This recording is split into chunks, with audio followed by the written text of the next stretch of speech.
We're back again another Tuesday. This week I want to talk about being vulnerable.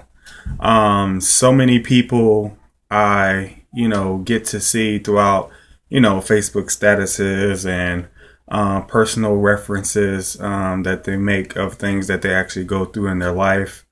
Um, Even through friendships and, associates that I talk to, on a day to day basis. And just getting to that. And the reason why I wanted to discuss it, because I see so many people, um, you know, being vulnerable actually on Facebook, about, their circumstances, whether they're in a relationship or their job or their kids or something that they may be going through personally, which is actually good. That's why I put out the actual quote that I did, about being vulnerable, but not for sympathy, but for growth, to, allow yourself to become a champion.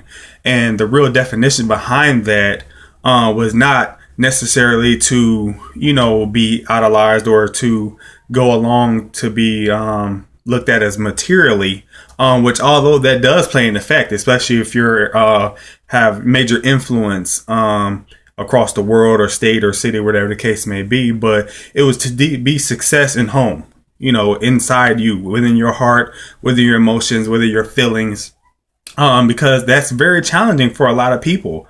And so it's very amazing to actually see so many people be able to be vulnerable with their emotions and the things that they go through online, because a lot of people don't like to have the attention that comes along with that, because you're going to have your critics and then you're going to have the people that actually do care about you. So it's actually very, very good that you're actually able to be vulnerable with other people, because we all look to share and be able to share our feelings and the things that we're going through. And we all look to have someone there to understand. I don't really want to say sympathize, but understand where we're coming from, and to be able to maybe give good advice on going towards whatever we're going through in the future, whether it's with a relationship or a job or, so many different things that we go through day to day life. And it's such an importance that you be able to do that, because a lot of people aren't. A lot of people do hold things inside, and then, they allow things to build up and transpire, and then they just kind of fly off the handle. It seems like, they have just lost it, and everybody's like, man, where did this come from? But I want you to let you know it's very healthy. But as you're doing that, my question to you is the reason why I'm, bringing it up, because you already know all of these things. But my question to you is, what is your game plan? Like, what do you plan on doing to resolve the things that you're feeling and going through? Because I do see a lot of repetitious feelings, like back to back, or just over time, like things are not changing and moving in your life. And so, this is for to you to really think and just really sit down, take maybe a good hour of meditation and just sit down and see where you are in your life. Are you not satisfied with your relationship, or not having a relationship? Are you not satisfied with your job, or you're not satisfied as far as the production of your life that may not be happening for your career or for your family? So many different things, and so many people don't take the time to just do that. They go through stuff, they get emotional, they pray about it, and then they hope to think everything better, which is good. And God hears you and he plans on answering you. But at the same time, you have to put in action. You can't continuously do the same thing over and over again and expect different results. Honestly, that's the definition of insanity, if you guys didn't know that, because there's no way you can sit here and think about, oh, I want a man, or a woman, I want a woman, I want this kind of woman. It's like, okay, the thing is when it comes to certain things like that, if we're going to go towards relationships or, job or anything, it's like, well, what's your plan of action? How detailed are you when you're talking about praying and being specific? Are you writing your goals down so they're in front of you? What kind of plan of action? Are you going to work on your different mindset and just really look, and visualize yourself being or having something different. It can't just be, oh, I'm gonna pray about it, and then if it doesn't happen, then I'm getting upset. Because that goes along with the point of, really trusting and believing. Even when God and prayer and the universe, whatever you believe in, it goes hand in hand. Like if you're really trusting that when you pray about something that God is going to answer your prayer, okay, be willing to just put a game plan of action and just put your head down and go to work and focus on you. So many people don't realize that you may not necessarily be ready to have that dream guy or that dream wife or that dream job or career or whatever the case may be. You may not be ready and they may not be ready, because you have to go through a process of adversity, which I know is challenging for some people, but you have to go through these things, because when you go through them, it actually allows you to be able to gain that experience to become a better you, to tap into a better you. Because when you're coming into something, especially such as sensitive as a relationship or something like, a new job, you really have to show that you're grateful for it. God is not just going to give you, something amazing, and then which is life, like it's for eternity, and abuse it, because so many people do. And what I want you to understand, especially if you're going to go into the aspect of relationship, the reason why a lot of the things that you go through, you're supposed to learn and grow from it. You're developing and you're becoming that person that you need to become for you. So when he does bless you with that career or with that relationship or whatever the case may be, you'll be ready for it. Not because you want it, but because you'll be ready for it and you'll know how to handle it, and you'll truly be grateful through your actions when you receive whatever you're desiring.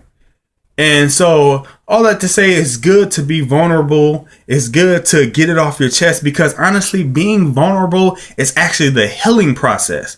Most people don't realize. They want to shun and not, and it doesn't have to be the world. It can be to one person. It can be to a therapist. It doesn't matter who it is, but you have to talk about it, because the more you talk about it, the better you feel and the better you're able to heal, and the faster those things that you desire will come into your life.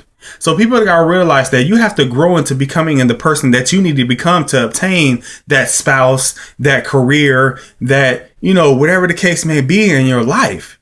You have to become that. So God has to show you. If you're not just getting up here and here already, and you're not going along with the things he's trying to show you, then yes, you have to be tested. Yes, you're constantly going to go through adversity. And even when you receive it, you're going to go through adversity. But now at least you'll be able to handle a lot better, and you'll truly be grateful by your actions, not by just your words.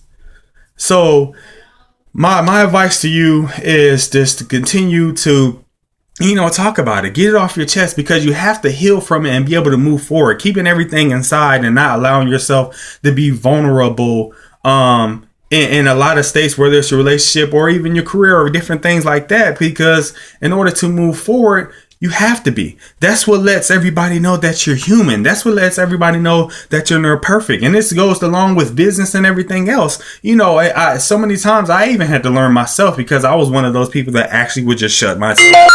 And then, when it was brought to my attention, I would just blow up. Like I literally had an anger problem, because I was just mad at the freaking world, because I wasn't expressing myself, and just making myself vulnerable. And I was so tired of hearing the he say, she say, and all that. But you know what? Once you realize that you're going to have that no matter what, that's just going to happen for the rest of your life, no matter how great you are, accept it.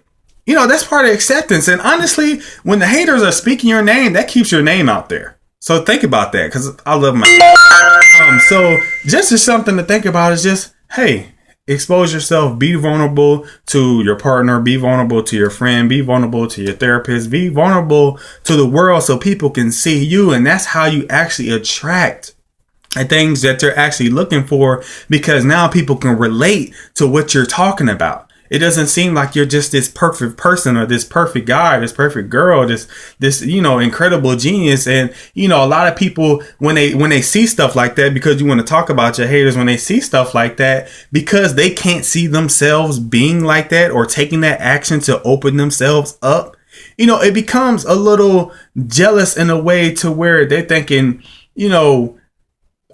man, they really wish they could do that, but because they don't want to be exposed by their faults in their past and different things like that, you are the attention factor, so it can take them, it can take the attention factor off of themselves. If you understand that, like, it's like, oh, now at least I could talk about your problems and I don't have to deal with my own. But in turn, you're really actually jacked up inside. So honestly, that's why I wanted to talk about vulnerability and just, allowing yourself to be exposed. And that's something that I work on every single day. I expose myself. I expose my faults. I expose my wrongdoings. I expose all those things because honestly, in turn, it helps to make me a better person, and me is all that matters, and you is all that matters. And to obtain the things that you desire and want in your life, this is one of the biggest things that you're going to have to do to be able to advance, because you don't want to move to another job complaining about a second job. You don't want to move into another relationship complaining and hold all the baggage about the other relationship. You want to be able to move forward. So it's okay to talk about it, and it's okay to be vulnerable.